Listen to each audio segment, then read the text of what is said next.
if you want to be the most secure, if you want your company to be the absolute best in terms of being airtight when it comes to cyber criminals, you shut your systems off. Just turn them off. Just turn them off. If it's off, you can't hack it. True. It's off. But other than that, there will always be a risk.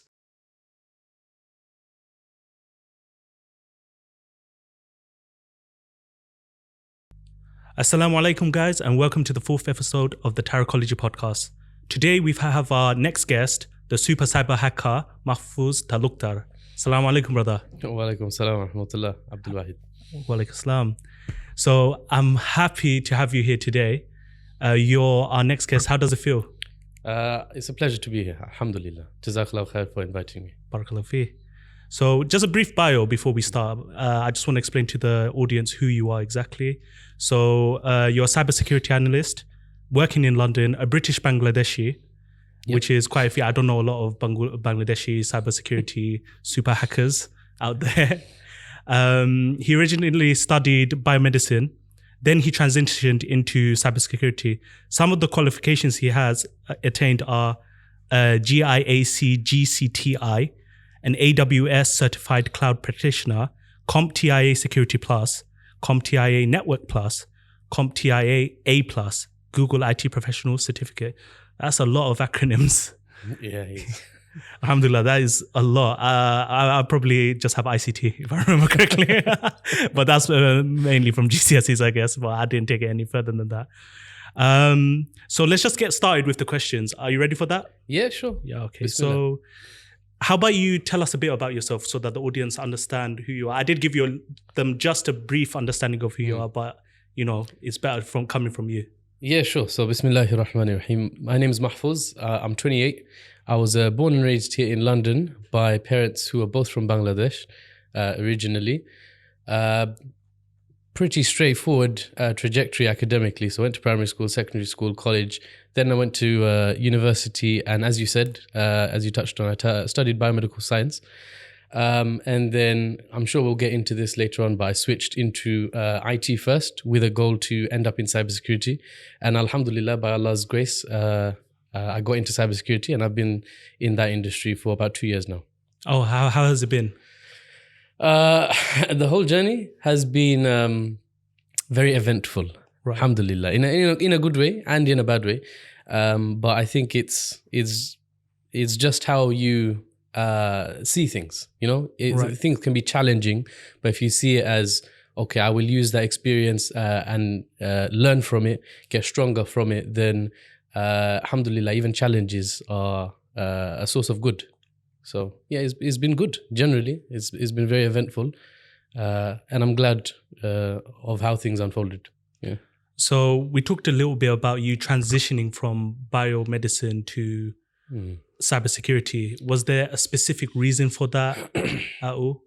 Yeah. So I think if the viewers are South Asian especially, right, but I'm sure there's other ethnicities and communities who suffer from this, but parents always let's say strongly encourage you towards yeah, doctor, engineer, doctor, yeah, lawyer, yeah, as they would they think that those will give you high prestige, right, good social standing, good income. And not for a second do I fault my parents or any of our parents, by the way, for doing that.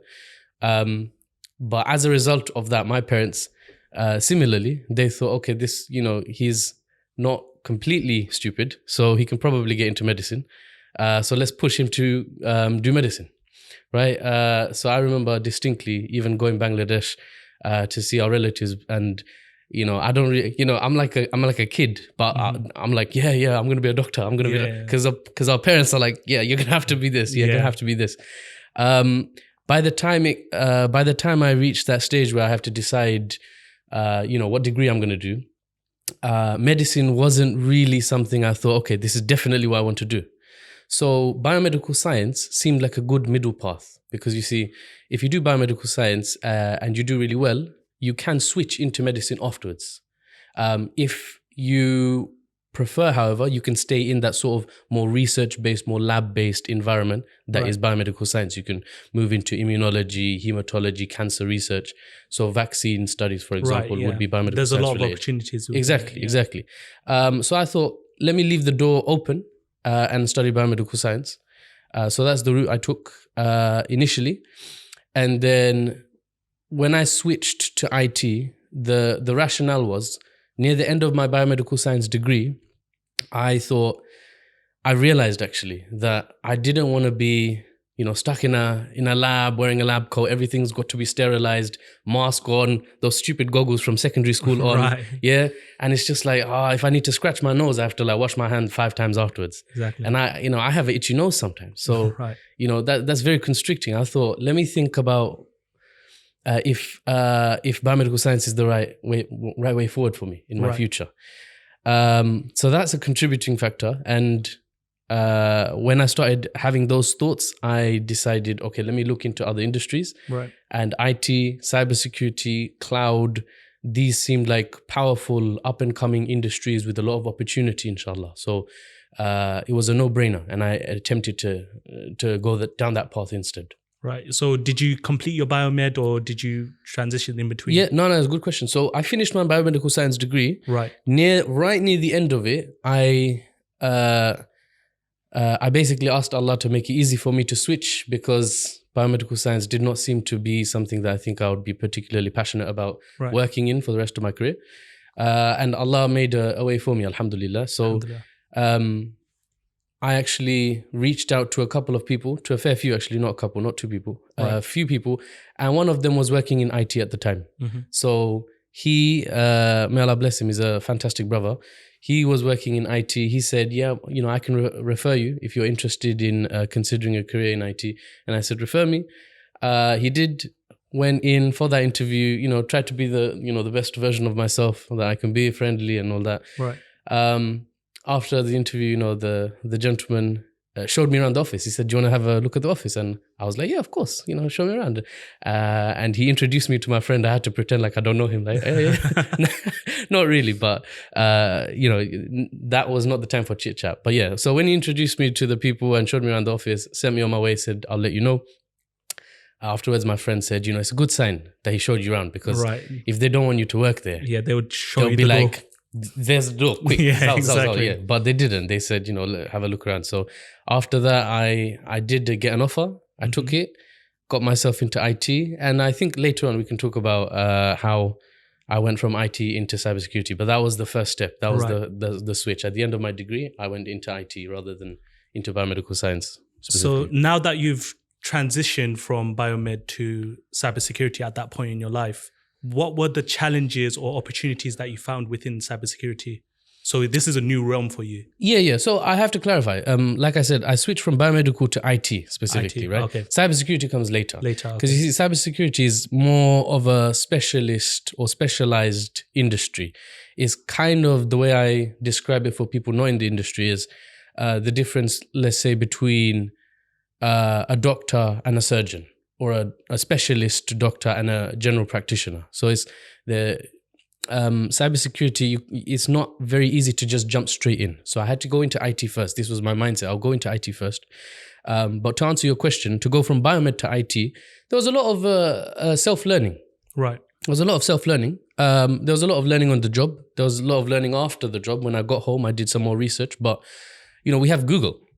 So we can just find what we need, train ourselves up to a certain extent, and try to become competent for the job we're in. So yeah, there was a lot of learning. Did you think any of your experience in biomed helped you in any way in cybersecurity?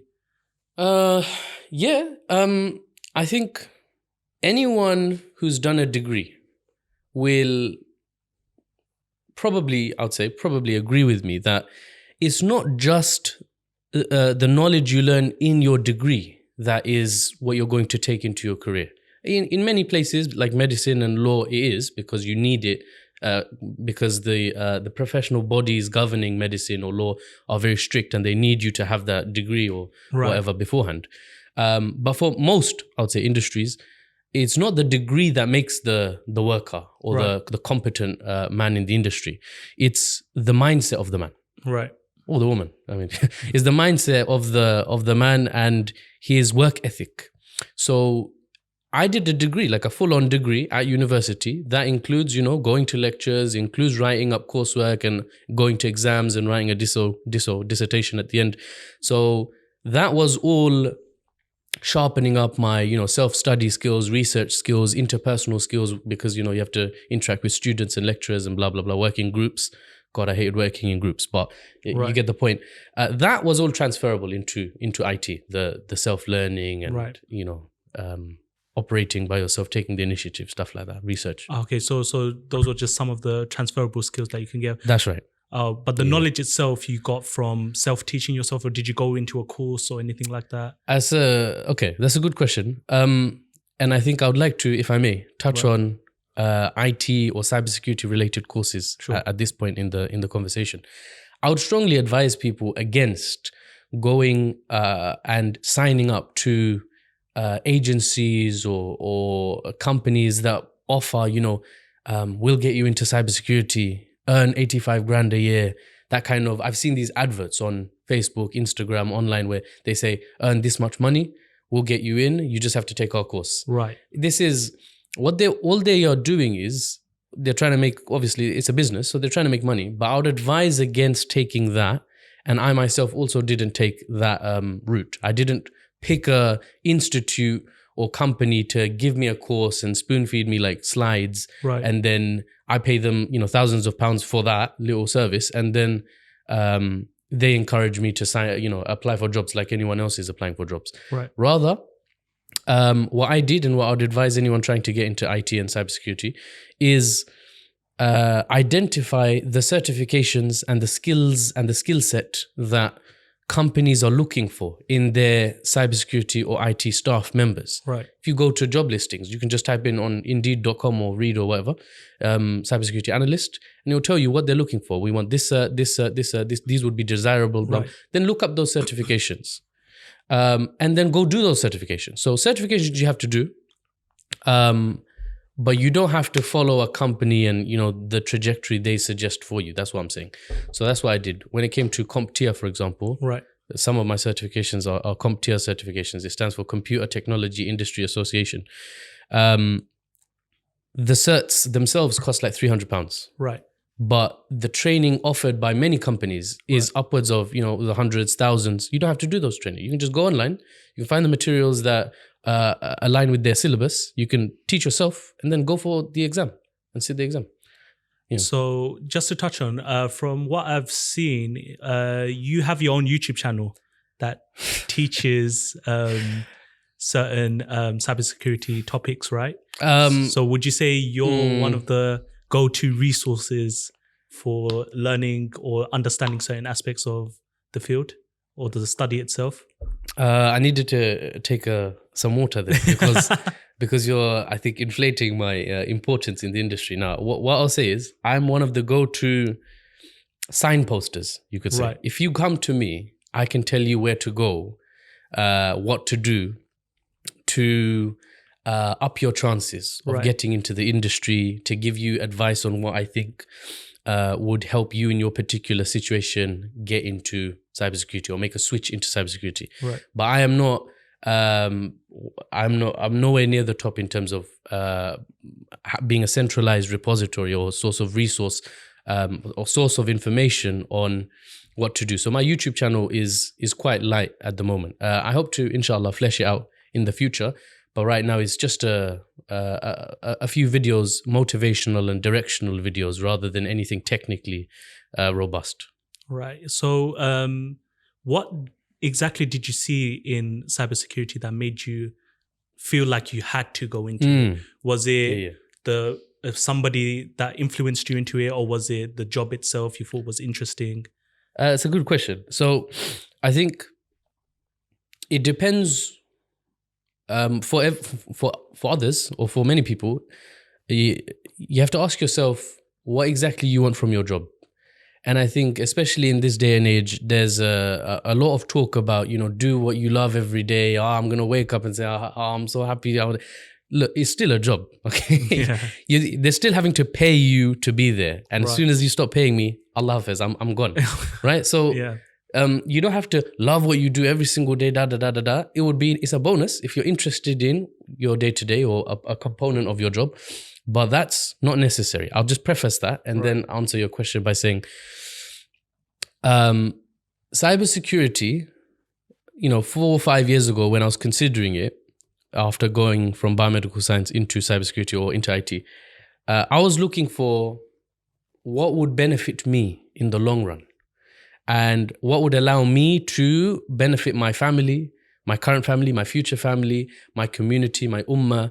What will allow me to reap the most in terms of dividends from wherever I am? Because everyone has a allotted time, 24 hours in a day, and Allah knows how long you're going to live.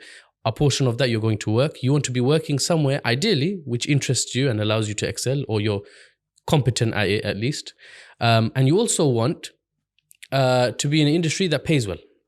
Exactly. So cybersecurity, being completely honest, is an industry that's looking for a lot of new faces in it. It's very in demand. The supply is low, the demand is high, especially when you come to mid and senior level cybersecurity staff. So it was a simple calculation that I need to find an industry that pays well, that I find relatively interesting, and in the future I can use that high pay hopefully and use anything else that comes about as a result of me working there for my benefit, for my family's benefit, etc., etc. So I think the true turning point was when I was doing biomedical science.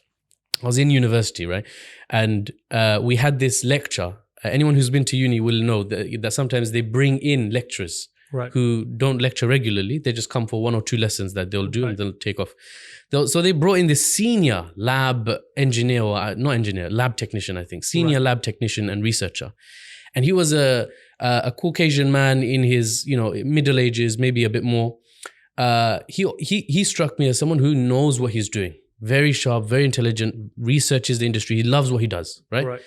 He's been in the industry, I believe, 10 to 15 years, probably 15, upwards of 15 years. I forget now. But he said something that struck me. He said, anyone of you who's looking to get into biomedical science, and I'm not attacking biomedical science, I'm just giving my experience. So he said, any one of you looking to get into biomedical science, it's a very lucrative and interesting field. And then he talked about himself. He said, for a person in my position, it's not unheard of to make 60,000 or more. Now, obviously, it depends on where the listeners are listening to our podcast, but £60,000 a year pre-tax is, alhamdulillah, it's a good amount of money. Especially if you look at the national average, it's a good amount of money. But I remember at that point in time, hearing him and then thinking, hang on, this person loves what he does. He's been in the industry 15 years. He's a middle-aged man. He's probably got a family, grown kids, everything. And £60,000 is all they're paying him. I remember thinking that. Do you get me? So I remember thinking, okay, that's not very much for what you've put into this job of yours and the time you've put in.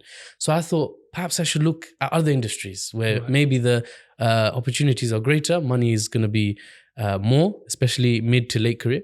And cybersecurity is one of those. So if you look at the projected income of someone working in cybersecurity, it's significantly more generous than that figure. Would you say cybersecurity isn't standardized yet? There's like a level of creativity that's needed in it, or do you think there is a level of standardization in it? The thing is, Abdul Wahid, it's a good question.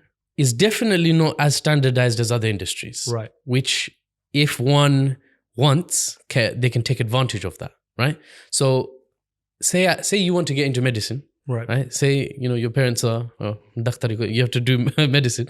There's only one route really. Maybe 2 routes. I'm not well researched into this, but you have to do a degree in medicine, right? There's no, extra special way where a lawyer can switch into medicine without studying. There's no like vocational studies, right? Or Sure. like that.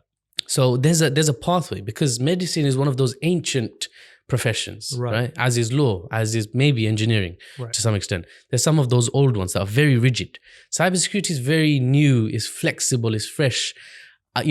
There's people in my company who are, very knowledgeable in the industry. They don't even have a degree, let alone a cybersecurity degree.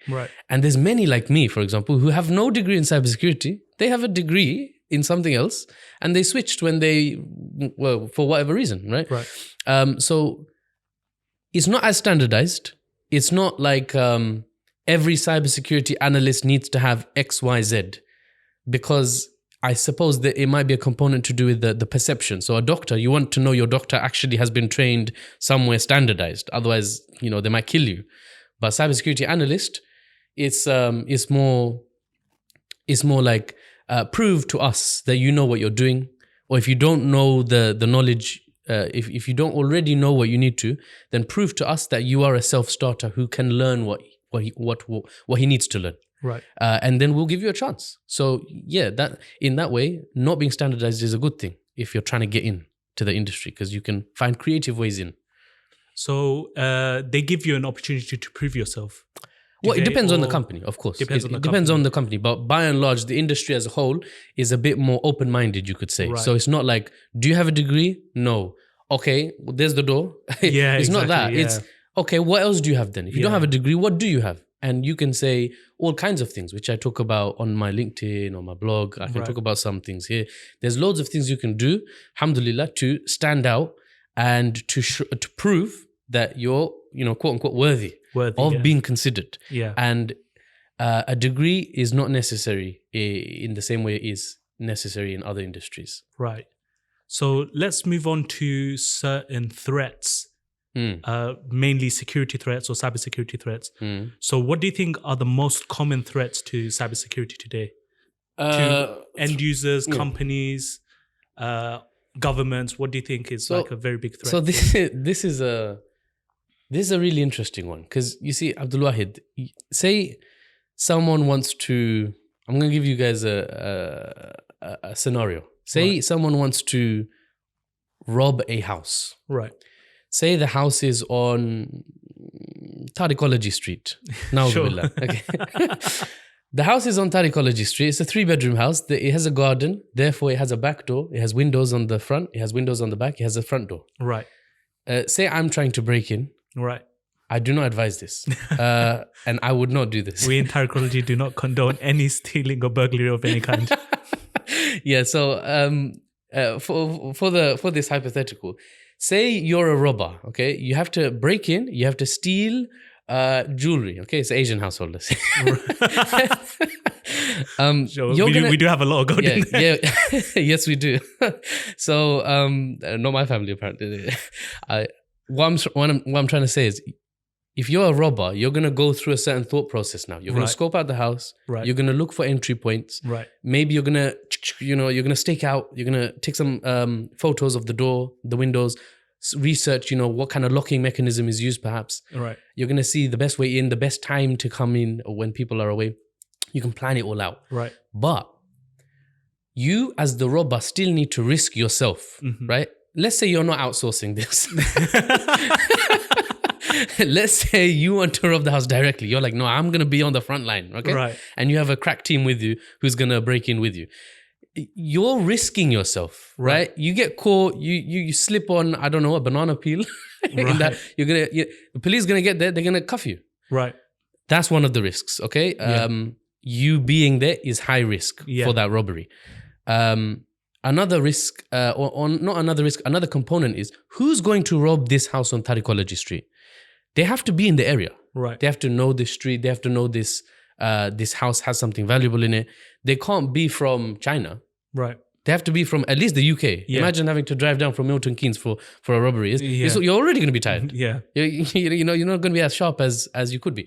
So there's restrictions, there's limitations to physically robbing a home. Yeah. Why am I talking about this? Because robbing a website, or not robbing, but hacking into a website, hacking into a company's servers is not the same as what I've just described. Right.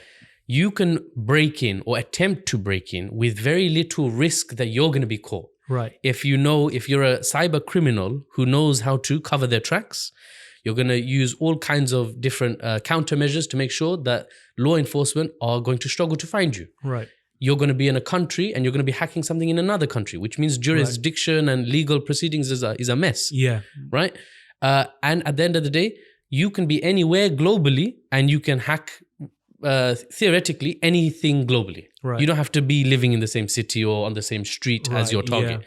So all this means that I would conclude that the greatest threat is the accessibility the ease with which cyber criminals can actually target companies, data centers, servers, websites, and then the fact that it is very hard to catch the criminals, that makes it very easy. So the greatest threat, if we get into the details of it, which I won't unless you want to later on, but the greatest threat is ransomware. Right. And the greatest threat is ransomware. I would say that's the thing. If you look at what ransomware is, it's when you break in to a system, you compromise it, you take control, and then you lock the owners out. Let's say you lock the owners out of their own system. Right. Or you take their data and you ransom it. You say, we're not giving the data back, or we're not unlocking your own servers until you pay us X amount. Right. And obviously that's a great threat because that includes all of their information. It depends. If they have clients, their clients' information as well. It depends on what the company is. So if you're a company who has loads of client details, names, addresses, numbers, and someone steals that, they can say, if you don't give us £500,000 by next week, we will leak all this client data on the dark web, and you will be in trouble with legal GDPR or whatever. Because recently I've seen like a string of hackers hack hospitals. Yeah. Like for example in America, and then hold them for ransom. Yeah. And then you would see that ICUs, are not all of the data is because it's completely on the system on a server level.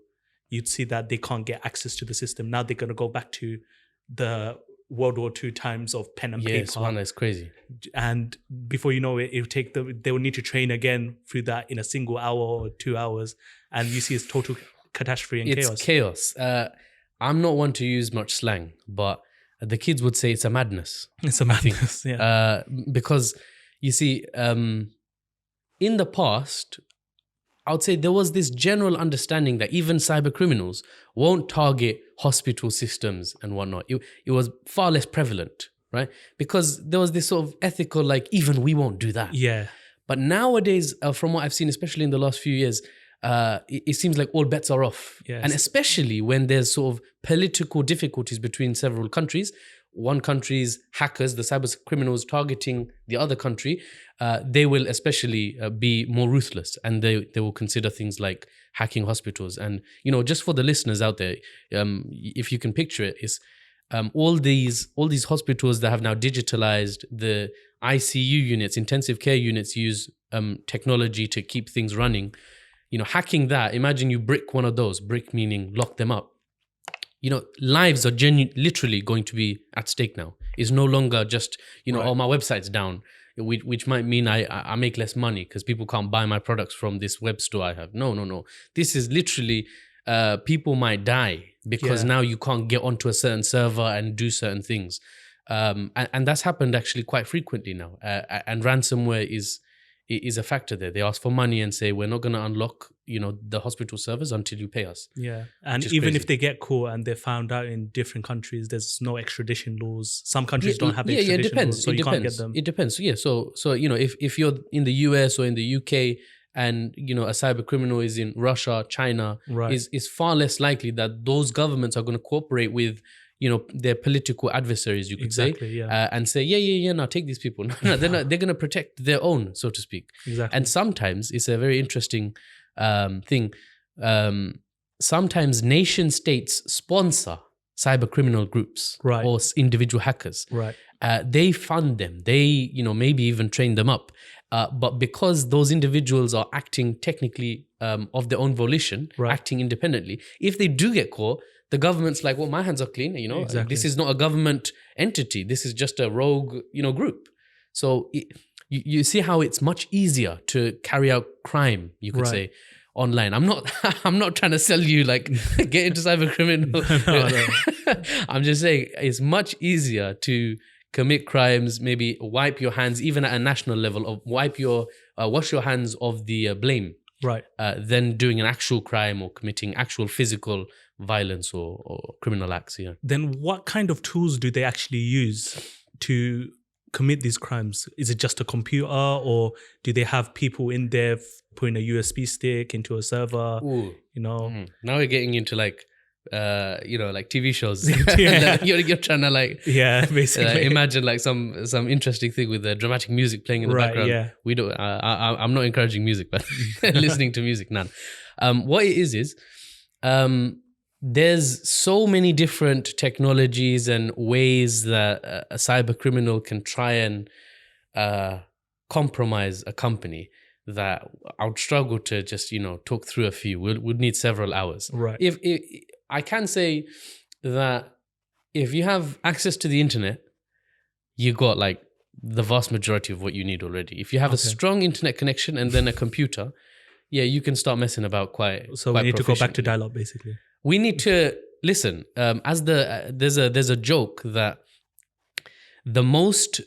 if you want to be the most secure, if you want your company to be the absolute best in terms of being airtight when it comes to cyber criminals, you shut your systems off. Just turn them off. Just turn them off. If it's off, you can't hack it. It's off. But other than that, there will always be a risk. Right. And especially if something is not air-gapped, there's a risk. What is air-gapped? Air-gapped is when a system or a collection of servers, collection of systems are not connected to the internet. So then it's a bit harder to reach those systems.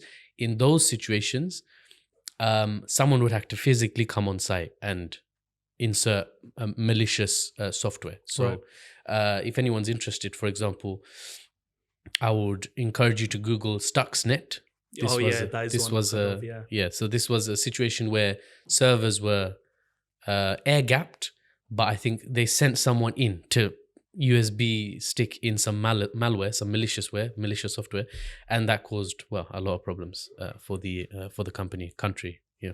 So in terms of normal users of like end users or just a person that uses a laptop for work or home, what measures can they take to protect themselves? Well, it depends. Would an antivirus be enough? A VPN? Right. So that's a good question. So it depends on what your. First of all, there has to be an understanding that no one is truly safe. It's doom and gloom. This one, this episode is doom. There's no motivational like, brothers, you can. No one is safe. That's the declaration from this episode. No, jokes aside, you could say if someone tries hard enough, you can't really save yourself. But the question then becomes, why would the Chinese government's state-sponsored, hacking group target Mahfuz Talukder? Right, exactly. They don't care about me. They've got bigger fish to fry.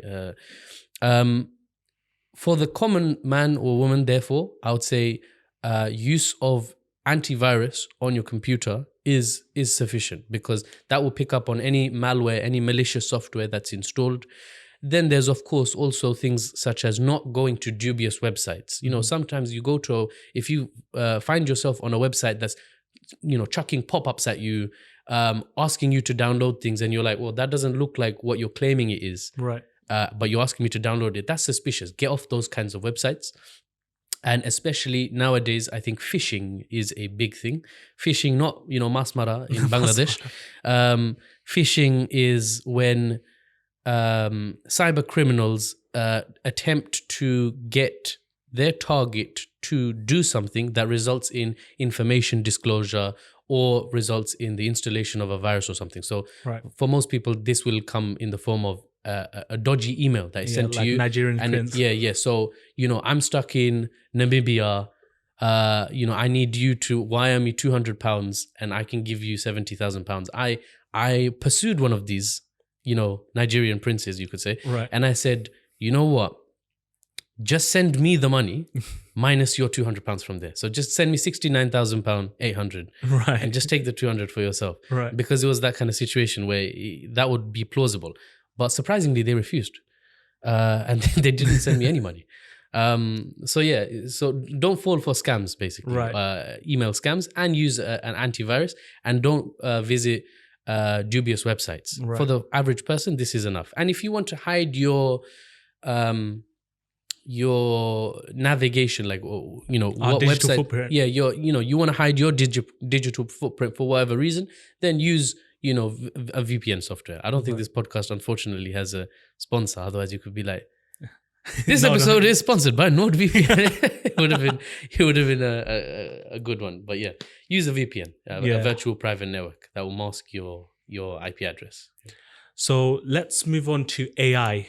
So how do you think AI has impacted the cybersecurity landscape?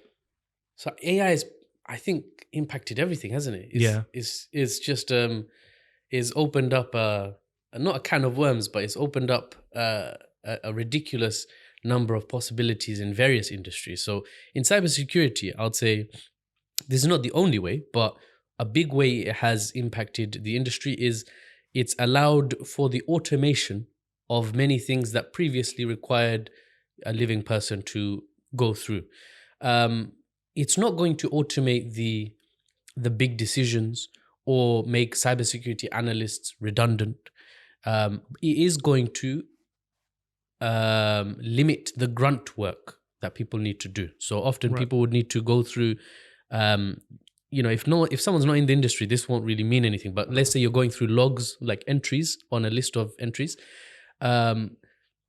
Using AI software, you can probably configure it so you tell it, look through this entry. If it's this, do this. If it's that, do that. Right. And just learn as you go. If you get stuck, pop the entry in the human ticket queue, and a human will check it. And then maybe the AI will learn from that response and be able to more efficiently carry out that automated task. So it's automating a lot of the grunt work, basically, is what AI is doing. What I would say to that is people would be afraid, like, for example, entry-level positions, admin roles, if they're replaced by a very intelligent AI, on a human level of understanding, let's say, if it does ever come to that, and it has a certain way of reasoning, it has a certain understanding of human reasoning, that would mean a whole industry would be wiped out of any level of work, of that first entry level of work. So people would be afraid that, my admin job that I need to at least get into an industry would be completely gone. Now I have to try and find an intermediate level job. And, there would be those kind of issues. Or, for example, robots taking away warehouse work. I think Amazon is taking over the world. Terminator is a very good movie, I guess. But what I would say is that the issue is that people are just afraid that we're just going to be replaced by robots.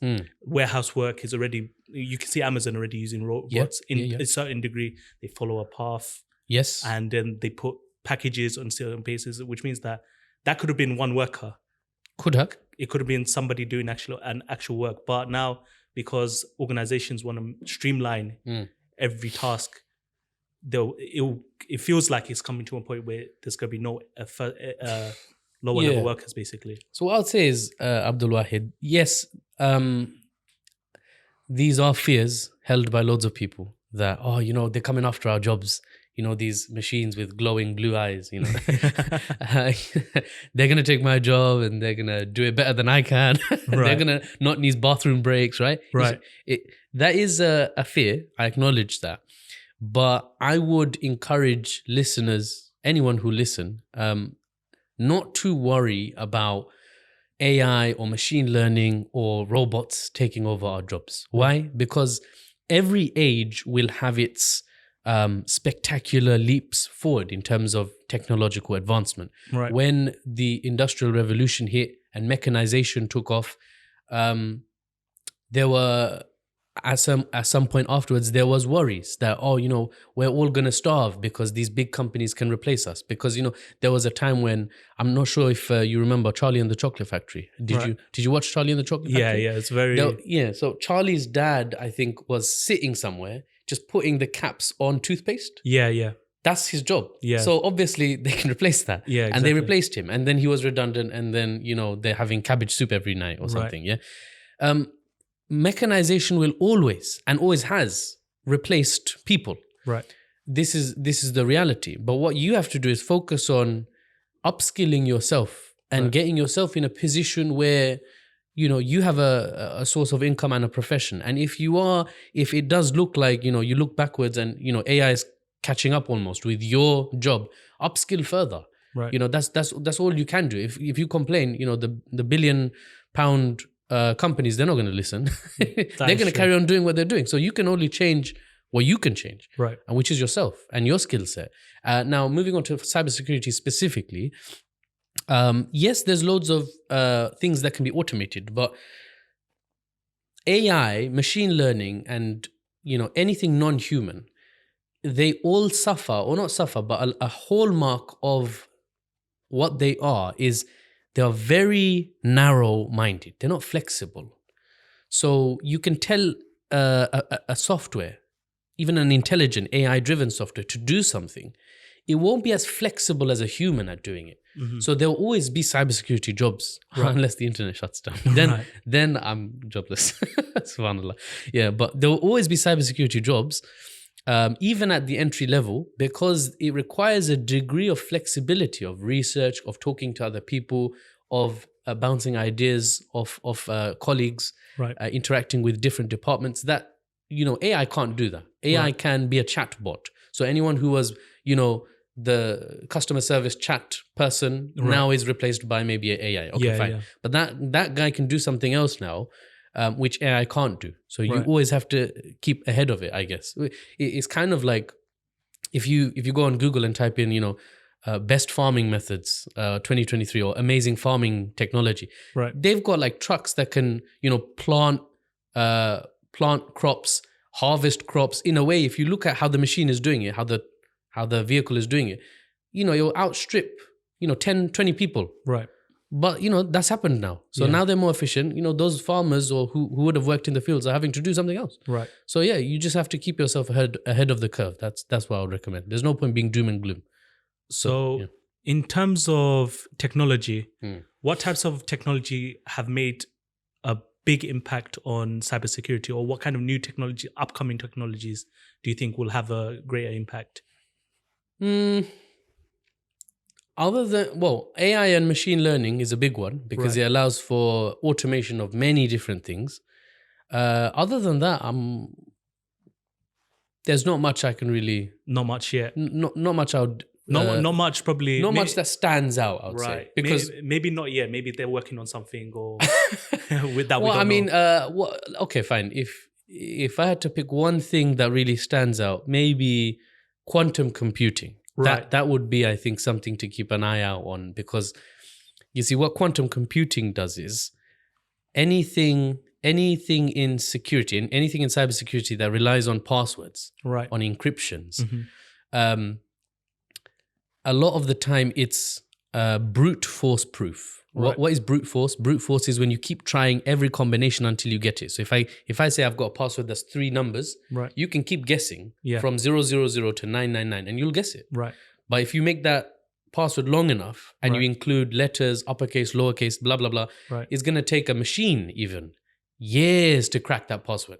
But with quantum computing, which allows for much more powerful much more powerful computing, it narrows that time span down, and maybe you can crack a very powerful password in a matter of weeks or days, which would make a lot of security redundant. It would just mean that, you know, any nation state that has quantum computing technology, let's say the US has it and China has it, now they can sort of break into anything anywhere because no password is strong enough to stop them. But that's a bit of it's another one of those, like AI, it's another one of those worries. But what I think will happen is humanity will just come up with encryption that's more creative that even quantum computing struggles to fight. Right. And I think we've seen something like that already. It's something to do with elliptical, mathematical Right. generated passwords or something. Yeah. It's just that I find it surprising that even normal everyday people are using AI to a certain extent. For example, ChatGPT. Yeah. It was something that hit about a year ago, Yeah. just after COVID, or during the end portion of COVID. You would see people actually using it to write their papers. Yeah. Yeah, and it's very good at what it's doing. But of course, we had Been writing some papers with ChatGPT. no. That came out a bit too late for me. Fortunately or unfortunately, but I didn't have the opportunity to use it. But I did recently start using it for like answering certain questions. Sure. I'm not in studying anyway. I just wanted to test it out to see how Sure. it is. And then you see, whoa, like write me an essay on a 500-word essay, and you can give it like boundaries. I need a 1,500 words essay, or can you answer this question for me? Can you do this for me? And you see, it can do it. You think, wow, you think this is like something from a sci-fi movie coming to real life, and it's in people's phones. There's an app version. It's on the web. It's everywhere. Yeah, I guess it can sound amazing initially. I think it's just dependent on the perspective you take. So, for example, I personally feel the most sci-fi thing in our lives right now, in my opinion, is this device that is a phone. It's a camera. It's a ruler. It's a Quran. It's any textbook in the world that you can afford. It's also any speaker on any podium in the world, and it's all on a pane of glass that's about yay big in your pocket. That's already sci-fi, guys. That's already sci-fi. Tell someone in the 1900s we're gonna have that kind of power when they, the whole household has one phone on a cord in the house, and you have to, dial a number like that. If you tell those people that you're going to have a pane of glass in your pocket that basically gives you complete access to the world, they would be like, that's the most sci-fi thing I've ever heard or seen. I don't believe you, right? So there's always going to be these hard to believe advances. But ChatGPT is, it might be deceptive. It's just fed a lot of information, and it processes that information so that when you ask a question, it regurgitates, basically. It's not a sentient thinking mind. Even if you ask it, do you have a consciousness? Like if you ask ChatGPT, are you sentient? Do you have self-awareness? It will also give you an answer that's just been fed to it, basically. It's learned to give an answer. Right. So like I said before, it's actually very narrow in its ability. Like any artificial intelligence or any machine, it's very narrow and it can't do what humans can do. I think there's these images of people giving ChatGPT a riddle, like Dave's mum has 4 children, east, west, north, and what?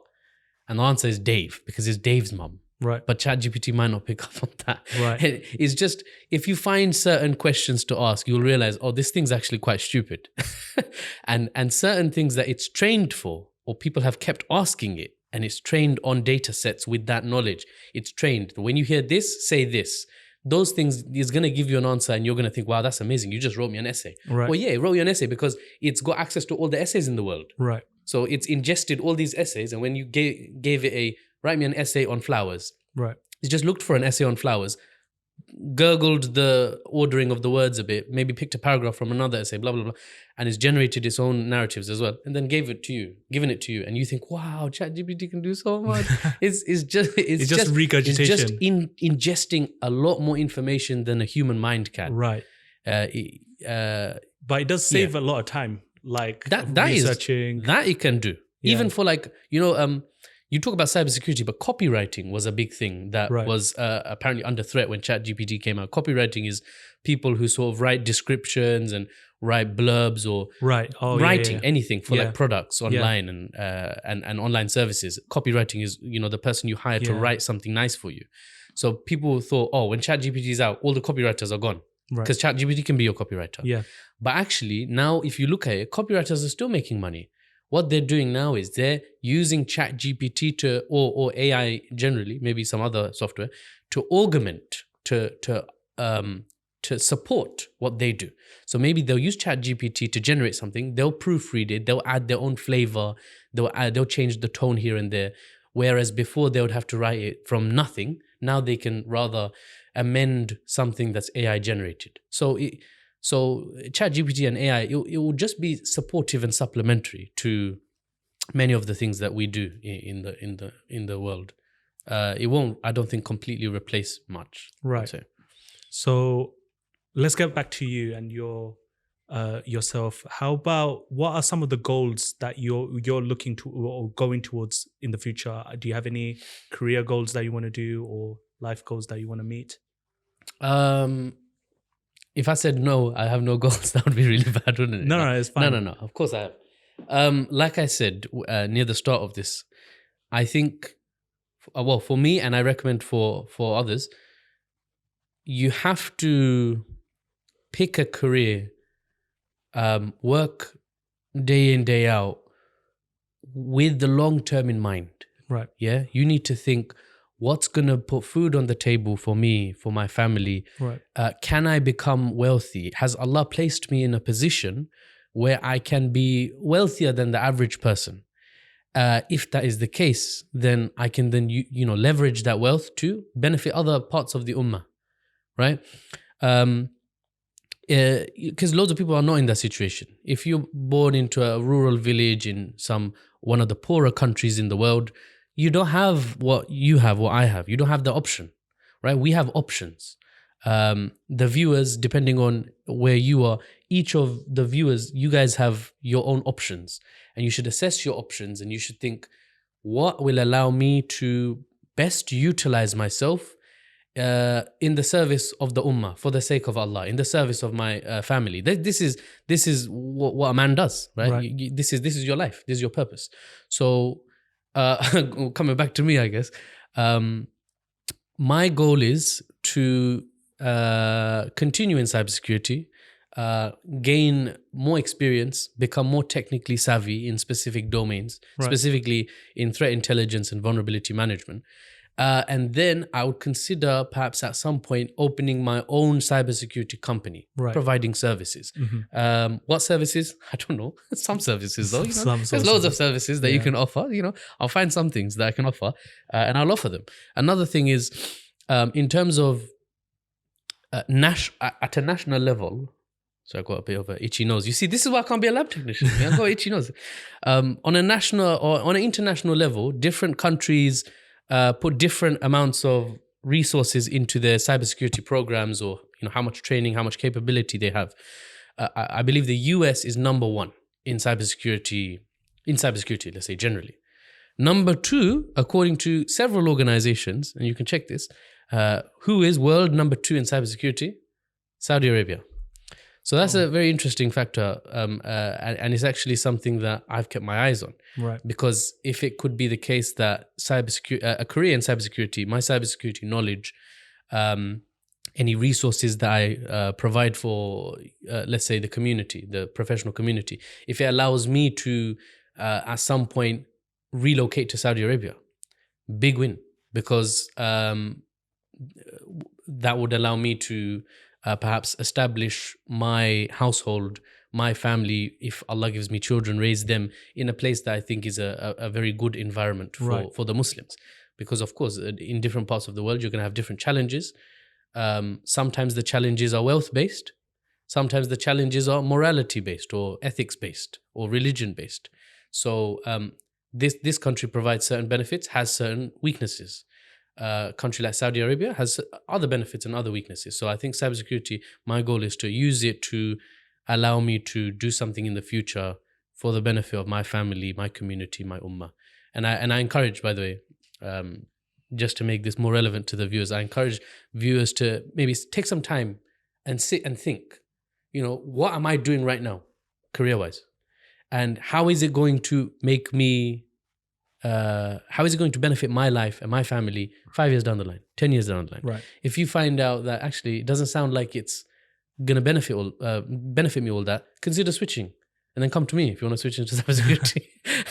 I don't provide any paid service, by the way, for advising people to switch. But I'm saying, switch if you think it's going to bring you some benefit. Or if you're currently in an industry like teaching, consider what you can do with your career later on down the line, right? Can you move to another country, teach there? Can you teach English as a foreign language in a part of the Muslim world or something?